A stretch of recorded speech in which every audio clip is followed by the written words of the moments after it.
I mean, there's a couple things that come out from what you're talking about that stand out for me, and one is that we're talking about some really large financial services companies. We're talking about Ameriquest, which was was the largest subprime lender and one of the largest mortgage lenders in the country. Associates was purchased by Citi Financial, but was unto itself a really large company and covered a lot of states. But the other thing goes to a second myth that you hear a lot about, which has to do with, borrowers knowing exactly what they were doing, that they got themselves into this mess, that they falsified documents so that they could get bigger loans and, tap into this big free market where loans were so readily prevalent. So can you talk a little bit about the second myth, that somehow the borrowers are responsible for the mess that we have? Well, in a lot of cases, there have been allegations that the companies had pretty detailed sales pitches, detailed sales scripts, which were really designed to kind of pull the wool over the borrower's eyes and not, and prevent them from realizing what the loan was about. If you ask, now I'm going to get a fixed income, a fixed rate loan, right? And then the salesperson would often go into a long explanation to sort of divert the borrower's attention to the fact that they were really getting an adjustable rate loan. Or you hear about, it's a fixed rate, and then it turned out it was fixed for 3 months. Right, exactly. Yeah. And one of the big problems were stated income loans, which were loans, they were originally created for people who were self-employed who had trouble documenting their income. So can you just tell our viewers what we mean by stated income? Well, it basically means you sign a piece of paper saying that I make this amount of money. You don't have to provide any kind of documentation. You don't have to provide your W-2s, your tax forms, or anything like that. And the stated income loans, the sort of no or low documentation loans, became a huge proportion of the subprime loans out there. And there were some cases, I think, where borrowers did know that their income was being inflated, but you've got a person who works for the company who says, don't worry, this is stated income. That means you can put down whatever you want to. And it's the company that's taking the risk on the loan that's telling you, don't worry, this is standard operating procedure. We can kick it up. Because you're probably going to be making more money in a couple of years anyway. You're going to get a raise, that kind of thing. And so you would see these loan documentation packages where people's income had been inflated by 20%, 50%, even double, triple, quadrupled. To justify a much bigger loan. In a lot of cases, borrowers didn't know. There was one case, it was an Ameriquest borrower. She and her husband had gotten a loan from Ameriquest, and she fell into foreclosure, and she got an attorney, and her attorney, just sort of get to know her, said, well, Mrs. Knox, what kind of musical instrument does your husband play? And she said, my husband doesn't play a musical instrument. And the attorney says, well, it says these are the documents that we got from Ameriquest, and it says right here on your application that your husband ran the Knox Music Academy and made $100,000 a year running this music academy. And she says he never played a musical instrument. He never ran a music academy. As a matter of fact, he was, at the time we got the loan, he had cancer and was not, he was in his 70s. And so there was a lot of that going on. And then I talked to the insiders, talked to the loan officers and the loan underwriters and the branch managers at some of these companies, and they would say, yeah, that was pretty standard operating procedure to inflate people's income. The other thing is they would inflate the appraisal on people's homes too, and that's of course something that borrowers have no control over. If they knew that the what the appraised amount was, it was probably after they'd signed the documents and they were given a package of papers, and then they don't know what the comparative values of houses in the neighborhood are. I mean, they would trust the real estate professional. Yeah, they trust the professionals, just as they did with the stated with the income issues. So there was a lot of that going on. We see that a lot in New York.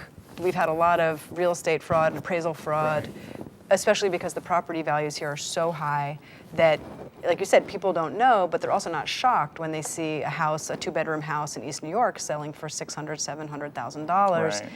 that maybe was flipped and really wasn't the true appraisal value. So we're definitely familiar with that. And there was also in New York, and you can tell us if this was the case around the country, there was a moment in the late 90s, early part of this decade, where a lot of seniors in particular, in order to qualify for loans, suddenly were doing this under-the-table babysitting. So there was a spate of babysitting letters showing that there was extra income coming in for these often people in their 80s and clearly not doing 20 hours of babysitting on the side. Right. Yeah. With AmeriQuest, the state investigators who later got a pretty substantial settlement from the company told me that they found it was sort of pretty standard, kinds of sort of fake occupations. One of the favorites that they saw around the country where people were being described as having interior design consulting businesses on the side. On the side, doing people's drapes. Right, exactly. Well, so I mean, another one of the myths that we hear quite frequently is that, yes, we have a problem with foreclosures. Right. That, yes, it's tied to subprime lending, but that we have to appreciate how the benefits of subprime lending, and that subprime lending has led to home ownership at unprecedented levels for particularly people of color and homeowners of color. Right. Can you speak to this a bit and why it's a myth out and out? Truth is that the vast majority of subprime loans were not home purchase loans, and even of the home purchase loans that they were doing, only a minority of them were first-time home buyers. I mean, in some cases, so in a lot of cases, you were people who were buying up. But like AmeriQuest, I mean, their motto was "Proud sponsor of the American dream," which clearly seems to imply that it's for home buying, right, for home ownership. Buyer.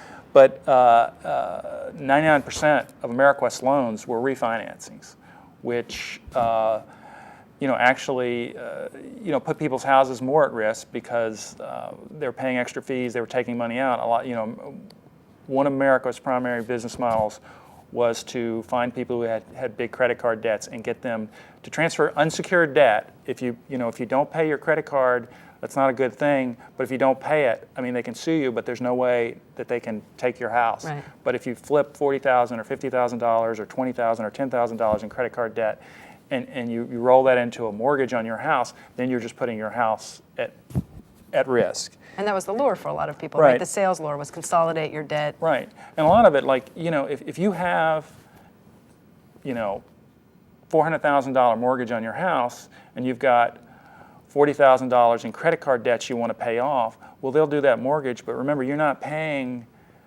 all the upfront fees and everything on the $40,000 in new money you're getting. They're going to make you pay fees on everything. So you're going to be paying fees on $440,000. So you're paying $10,000, $15,000, $5,000, whatever. A substantial upfront, charge just to get, this $40,000 or $20,000 to pay off your credit cards. In terms of this idea that it's created home ownership opportunities for people, you're saying many of the loans were in the refinancing realm. Can you talk to us a little bit? You've mentioned AmeriQuest a few times about who some of the other big refinancing lenders were that have, really led a lot of people straight into default and foreclosure. Well, I mean, just about all the subprime companies, their main focus was on refinancing, and Lehman Brothers had a subprime unit which they just closed down in recent months called BNC Mortgage.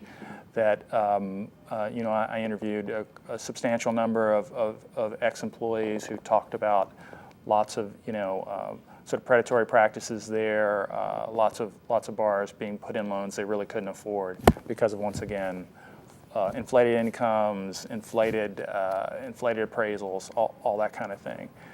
Household finance, which is now part of HSBC. HSBC is, also has gotten in trouble over the years for this. So it's, Countrywide Mortgage is now being sued on allegations of abusive lending around the country. And they made a lot of loans. Right. They're the biggest mortgage lender, not just the biggest subprime lender, but the biggest mortgage lender of any kind in the country.